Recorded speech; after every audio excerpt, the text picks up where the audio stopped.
আমি বক্তব্য দীর্ঘায়িত করবো না। আমি শুধু আপনাদের উদ্দেশ্যে একটি কথা বলতে চাই, আপনারা যারা আমাদের সঙ্গে এসেছেন, আপনারা মনের থেকে আমাদের দলে এসেছেন বলে আমি বিশ্বাস করি, এবং আপনারা সবাই ঐক্যবদ্ধভাবে আমাদের সঙ্গে ঐক্যবদ্ধভাবে আমাদের দলের জন্য, আমাদের নবীন ভাইয়ের জন্য কাজ করবেন, এই প্রত্যাশা আমি আপনাদের কাছে রাখি। পাশাপাশি আপনাদেরকে আমি আশ্বস্ত করতে চাই, নবীন ভাই যদি এমপি হয় অবশ্যই আপনাদের যোগ্যতা অনুসারে আপনাদের অবশ্যই মূল্যায়ন করা হবে। আমাদের দলে আমি এই একটা আপনাদেরকে দিচ্ছি। এবং আরেকটা কথা বলতে চাই, আপনারা যারা আজকে এখানে এসেছেন কোনোভাবেই প্রশাসন দ্বারা কোনো হয়রানির শিকার আপনারা হবেন না। আমি বক্তব্য দীর্ঘায়িত করবো না, যেহেতু ভাই ভাঙড়ের দুটো প্রোগ্রাম আছে, উনি চলে যাবেন এখনই, বাসাতে হয়তো নামাজ কালাম করবে, অমনি চলে যাবে। তো আমি আপনাদের সবার কাছে অনুরোধ করব, আপনারা সবাই আজ থেকে মনে প্রাণে বিএনপির জন্য কাজ করবেন, এই প্রত্যাশা আপনাদের কাছে রাখি। পাশাপাশি আপনাদের যে কোনো সুযোগ অসুবিধা সুবিধা যাই হোক আমাদেরকে জানাবেন, আমরা অবশ্যই আপনাদের পাশে থাকবো এবং আপনারা আমাদের পাশে থাকবেন।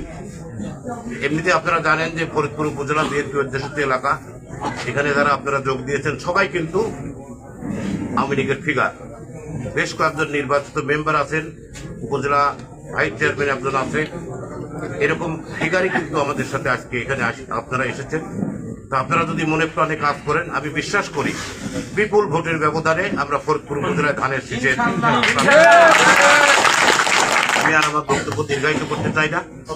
এই যে মামলা মোকদ্দমা নাই, আত্মগোপনে রয়েছে, আমার ইংরেজের কথা সব আমরা নিয়ে আসবো, সব নিয়ে আসবো, ওটা নিয়ে সমস্যা নাই।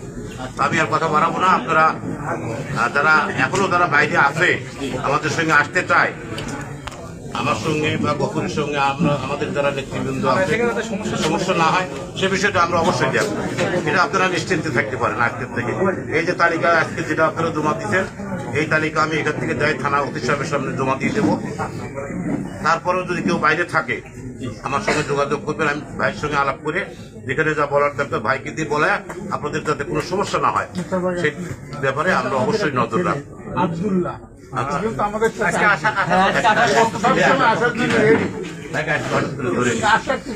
ওটা আমি দেখছি ভাইয়ের সঙ্গে আলাপ করে কিভাবে কি করা যায় কথা বলবো। আমি আর বক্তব্য বাড়াতে চাই না। আপনাদের কাছে আবার প্রত্যাশা রাখি যে আপনারা সবাই মনে প্রাণে আমাদের দলের সঙ্গে কাজ করবেন, এই আশাবাদ ব্যক্ত করে আপনারা যারা কষ্ট করে এখানে উপস্থিত হয়েছেন আমাদের দলের পক্ষ থেকে আপনাদেরকে